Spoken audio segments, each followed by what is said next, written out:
ఏ relation అయినా breakup అవ్వడానికి reason ఏంటి అని సెర్చ్ చేస్తున్నప్పుడు నాకు వచ్చిన ఆన్సర్ ఏంటి అంటే ల్యాక్ ఆఫ్ కమ్యూనికేషన్, మాట్లాడకపోవటం. అది కూడా అవతల పర్సన్ కి ఎంతో అవసరమైనప్పుడు. అసలు రిలేషన్షిప్ లో మోస్ట్ ఇంపార్టెంట్ థింగ్ ఏంటో తెలుసా? 2 side efforts, time and conversation. Partners ఇద్దరు ఒకరికొకరు టైం ఇచ్చుకోవాలి.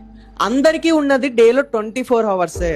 బట్ నీ టైం ని మేనేజ్ చేస్తూ నీ పార్ట్నర్ కి టైం ఇస్తూ మంచి కాన్వర్జేషన్ బిల్డ్ చేసుకోవాలి.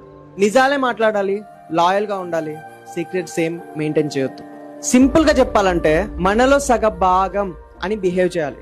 ఇవన్నీ చేసినా కూడా నీ లవ్ బ్రేకప్ అయింది అంటే తప్పు నీది కాదు, నీ పార్ట్నర్ది. So why are you feeling guilty?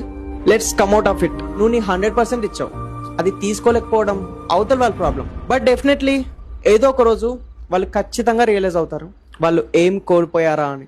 Just wait for that.